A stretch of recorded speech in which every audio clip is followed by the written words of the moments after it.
दोस्तों कल्पना करो एक ऐसा शहर जहां इंटरनेट नहीं, जहां बाहरी दुनिया की कोई खबर नहीं पहुंचती, जहां सिर्फ वही लोग रह सकते हैं जिन्हें सरकार की परमिशन हो और जहां हर इमारत, हर सड़क, हर चौराहा बिल्कुल अलग दिखता है। जी हां, हम बात कर रहे हैं प्योंगयांग की। उत्तर कोरिया की राजधानी, दुनिया का सबसे रहस्यमयी और सबसे नियंत्रित और सबसे अजीब शहर। तो दोस्तों स्वागत है आपका हमारे इस वीडियो में। आप देख रहे हैं दी मसीज फैक्ट्स।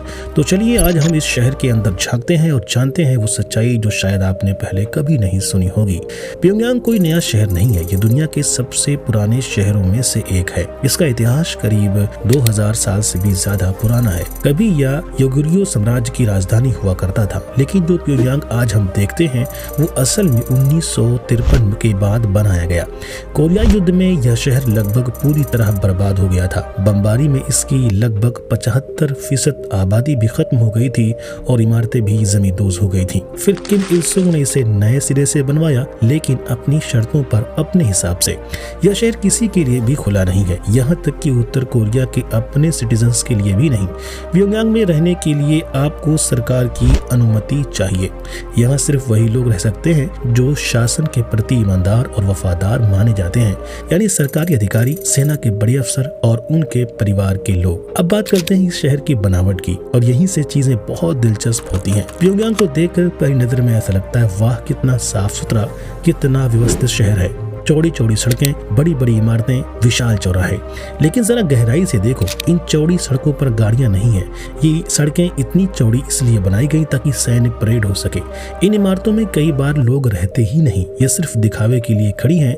इसलिए बाहर से देखने वाले पत्रकार इन्हें पोटेमकिन विलेज कहते हैं, यानी एक नकली दुनिया जो असली दुनिया दिखने का नाटक करती है। प्योंगयांग का दिल किम इल सुंग स्क्वायर। यह चौक इतना बड़ा है कि इसमें एक साथ 1 लाख से ज्यादा लोग खड़े हो सकते हैं। यहाँ हर बड़े राष्ट्रीय दिन पर मिलिट्री परेड होती है, जो दुनिया की सबसे बड़ी और सबसे नाटकीय परेड में से एक होती है। हजारों सैनिक एकदम मशीन की तरह कदम ताल करते हैं, 1 इंच भी गलती नहीं, और यह सब महीनों की ट्रेनिंग का नतीजा है।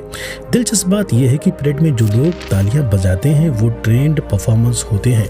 उन्हें भी बताया जाता है कब खुश होना है, कब रोना है और कब जयकारे लगाने हैं। अब बात करते हैं प्योंगयांग की सबसे मशहूर और सबसे अजीब इमारत की, रियोगयोंग होटल की। 105 मंजिला की इमारत 1987 में बननी शुरू हुई थी।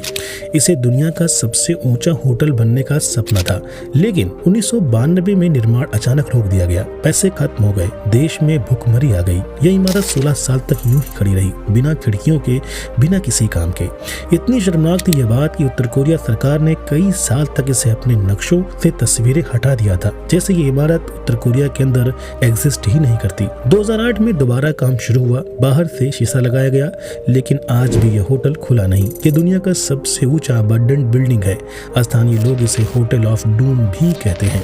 तो प्योंगयांग में आम जिंदगी आखिर कैसे होती है, तो इसके बारे में आपको बता दें कि सुबह उठो, राज्य पर रेडियो बजता है, टीवी पर सिर्फ सरकारी चैनल, इंटरनेट नहीं, बस एक प्योंगयांग नाम का घरेलू इंटरनेट जिसमें सिर्फ सरकार द्वारा अप्रूव कंटेंट ही दिखता है। मोबाइल फोन है, लेकिन बाहरी दुनिया से कोई कॉल नहीं कर सकते। बाजार है, लेकिन सामान सीमित है। रेस्टोरेंट है, लेकिन ज्यादातर इलाइट क्लास के लिए। एक अजीब बात यह है कि शहर में ट्रैफिक पुलिस नहीं है। इस तरह में ट्रैफिक गर्ल्स हैं। ये महिलाएं बेहद खूबसूरत वर्दी पहनकर हाथों के इशारे से ट्रैफिक कंट्रोल करती हैं, बिना ट्रैफिक लाइट के। और क्योंकि गाड़ियां वैसे भी बहुत कम है, तो इनका काम ज्यादातर सिंबॉलिक ही होता है। जज टावर 170 मीटर ऊंचा टावर की उत्तर कोरिया का राष्ट्रीय विचारधारा जज को समर्पित करता है। जज का मतलब होता है आत्मनिर्भरता, यानी बाकी दुनिया से हमें कुछ नहीं चाहिए। इस टावर की एक खास बात यह है कि इसमें 25,550 पत्थर के टुकड़े लगे हैं, जो किम इल सुंग के 70वें जन्मदिन तक के दिनों की संख्या को दर्शाते हैं। शहर की हर दीवार, हर बिलबोर्ड, हर स्कूल में किम परिवार की तस्वीर, किम इल सुंग, किम जोंग इल और अब किम जोंग उन, हर घर में इनकी तस्वीर लगाना अनिवार्य है। हाँ, विदेशी पर्यटक प्योंगयांग जा सकते हैं, लेकिन बहुत सीमित संख्या में और बहुत सीमित तरीके से। आपको एक सरकारी गाइड मिलेगा जो असल में आपकी निगरानी करता है।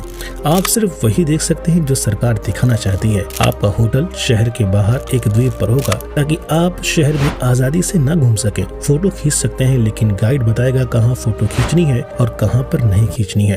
तो दोस्तों, प्योंगयांग सिर्फ एक शहर नहीं, या एक विचारधारा का प्रतीक है, एक ऐसी व्यवस्था का नमूना जहाँ इंसान की जिंदगी पूरी तरह राज्य के नियंत्रण में है। बाहर से यह शहर चमकदार दिखता है, लेकिन अंदर अंदर की सच्चाई बहुत अलग है। यहाँ की जिंदगी, यहाँ की इमारतें, यहाँ की सड़कें, यहाँ सब कुछ केयरफुली क्राफ्टेड इल्यूजन का हिस्सा है। प्योंगयांग हमें याद दिलाता है जब किसी समाज में सूचना, आजादी और सच्चाई छीन ले जाए तो इंसान क्या बन जाता है। अगर आपको ये वीडियो पसंद आई हो तो लाइक, सब्सक्राइब जरूर करें और कमेंट में बताएं क्या आप कभी प्योंगयांग जाना चाहेंगे। अगली बार हम किस रहस्यमय जगह के बारे में बात करें। मिलते हैं अगली वीडियो में। नमस्कार।